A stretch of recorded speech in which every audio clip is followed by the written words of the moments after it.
Saya Fatan. Dan saya Alvin.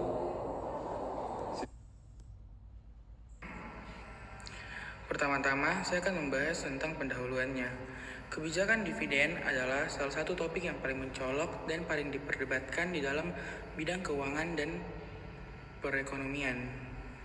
Dividen adalah jumlah yang dibayarkan kepada pemegang saham atas investasi mereka di perusahaan dan kompensasi untuk mendukung risiko yang terdekat dalam bisnis. Perusahaan perlu mempertahankan laba untuk membiayai pertumbuhan jangka panjangnya. Tujuan dari penelitian ini untuk mengeksplorasi dalam konteks teori keengganan apakah struktur kepemilikan memainkan peran penting dalam kebijakan pembayaran dividen dengan menggunakan data dari Yordania. Perekonomian Yordania diklasifikasikan sebagai perekonomian pasar berkembang, seperti kebijakan di banyak negara berkembang lainnya. Kebijakan ekonomi di Yordania bertujuan untuk mendorong investasi, meningkatkan produktivitas, menciptakan lapangan kerja, dan meningkatkan standar hidup warga negara. Tujuan utama pasar saham Yordania adalah untuk menciptakan mekanisme formal bagi perusahaan untuk meningkatkan modal mereka dan memungkinkan individu untuk memperdagangkan sekuritas di perusahaan Yordania. Tinjauan pustaka. Ditemukan bahwa banyak penelitian sebelumnya yang menunjukkan adanya hubungan yang jelas antara struktur kepemilikan dengan pembayaran dividen.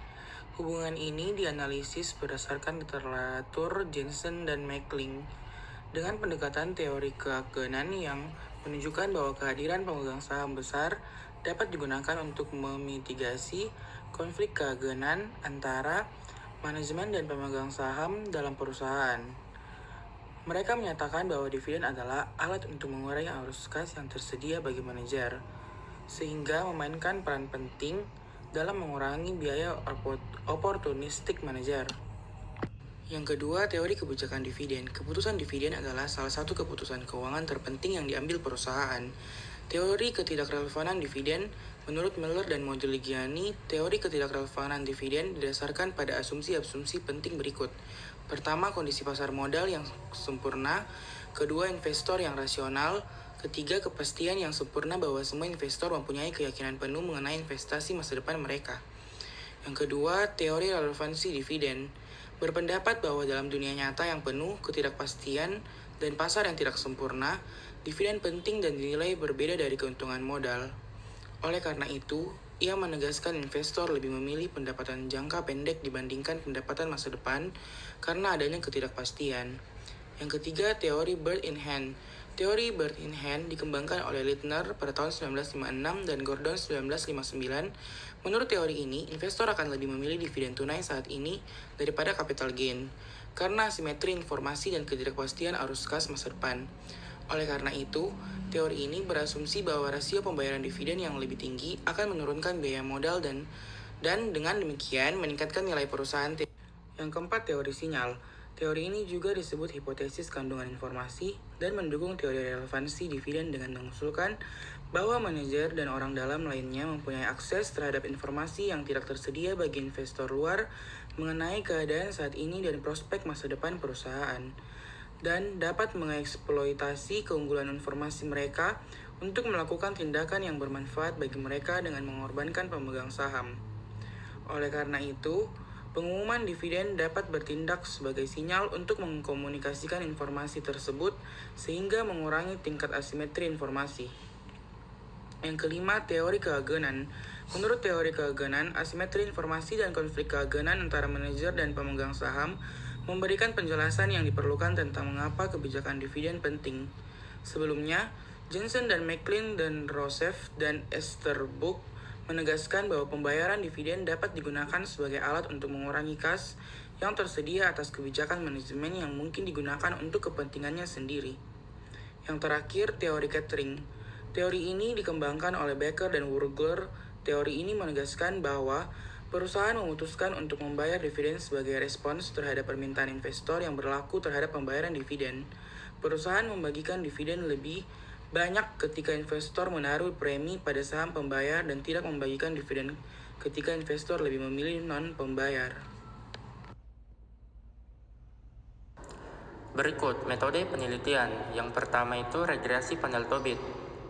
Dia digunakan untuk menguji hipotesis penelitian Hasilnya menunjukkan adanya hubungan positif yang signifikan antara kepemilikan institusional dan hasil dividen, sedangkan kepemilikan asing dikaitkan dengan kecilnya kemungkinan membayar dividen.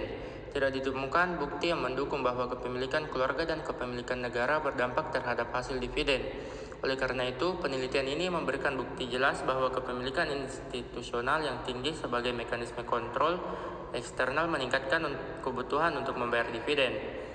Yang kedua itu pemilihan sampel. Populasinya terdiri dari seluruh perusahaan industri dan jasa yang terdaftar di Bursa Efek Aman periode 2014 hingga 2017. Jumlah emiten pada akhir tahun 2017 adalah 43 perusahaan industri dan 46 perusahaan jasa.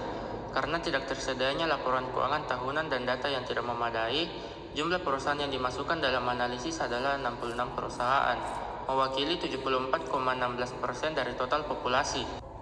Dan di tabel pertama telah disajikan sampel penelitian di mana jumlah perusahaan industri yang terdaftar di ASE yaitu 43 dan jumlah perusahaan jasa yang terdaftar di ASE itu 46 dan jumlah penduduknya 89, jumlah perusahaan yang datanya hilang itu 23 dan sampai studi akhirnya itu yaitu 66.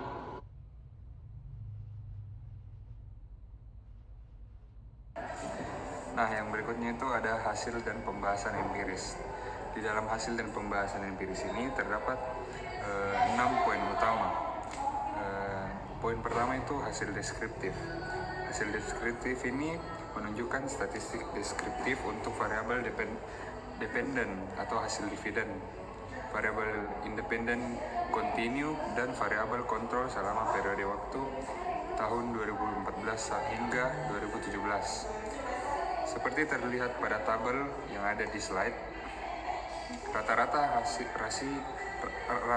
rasio hasil dividen perusahaan dalam sampel penelitian adalah 2,81%. Dalam konteks Yordania, nilai ini lebih kecil dari yang dilaporkan oleh Al-Shawauri tahun 2014 yang menemukan rata-rata hasil dividen sebesar 4,65% untuk sampel 53 perusahaan yang terdaftar di ASE untuk periode tahun 2001 hingga 2013.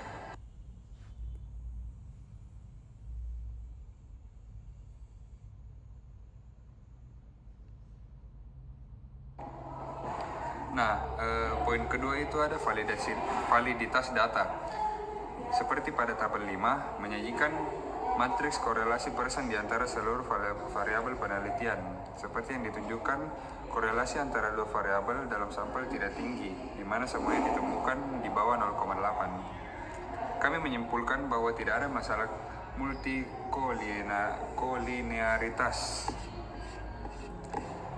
yang dimana tabel 6 menyajikan uji variance inflation factors atau VIF yang selanjutnya digunakan untuk mendeteksi derajat multikolinearitas antara variabel di bawah ini. VIF seluruh variabel berkisaran antara 1,03 hingga 1,17 dan berada di bawah 10. Toleransi juga dihitung untuk memverifikasi derajat multikolinearitas. Jika nilai toleransi lebih rendah dari 0,1 yang sesuai dengan nilai VIF 10, hal ini menunjukkan multikolinearitas seperti yang disajikan dalam tabel. Nilai VIF tidak melebihi 10 dan nilai toleransi juga tidak lebih kecil dari 0,1. Oleh karena itu, kemungkinan terjadinya masalah multikolinearitas tidak terdeteksi.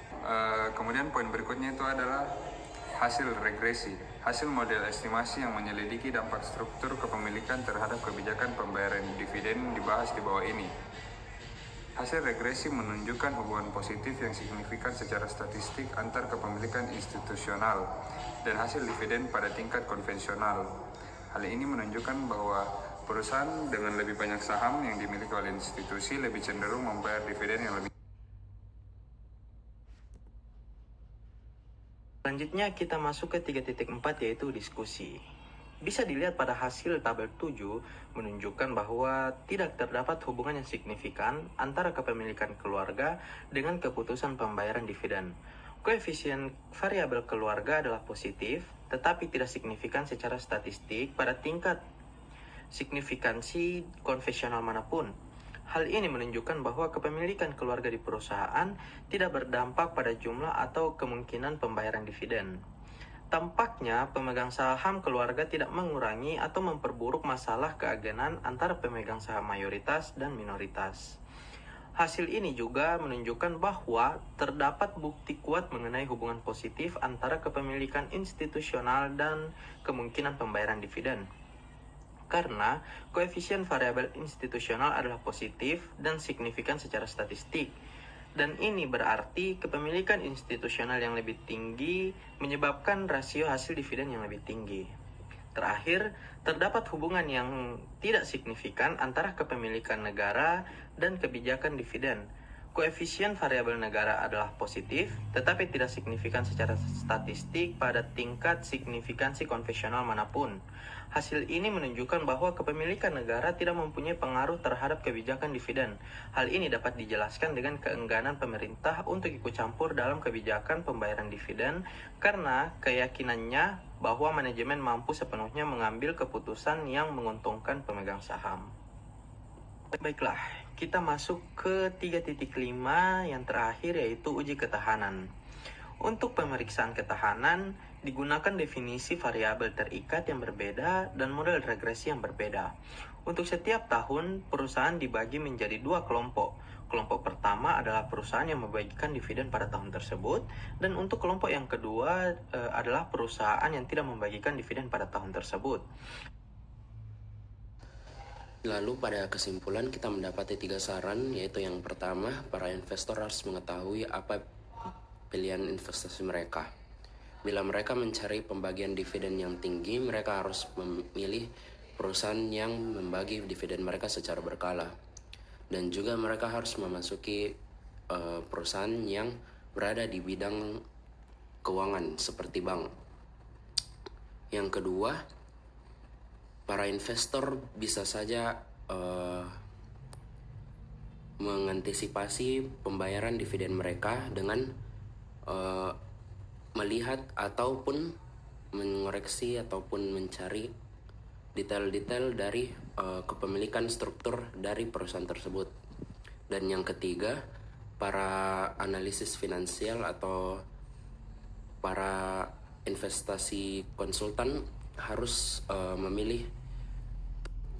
Lalu pada yang ketiga, para analisis investasi atau konsultan harus memilih tempat-tempat investasi mereka dan baik. Mereka juga harus mengecek struktur dari organisasi tersebut atau perusahaan tersebut agar mereka bisa menyarankan atau memilih tempat investasi terbaik bagi para konsumen mereka.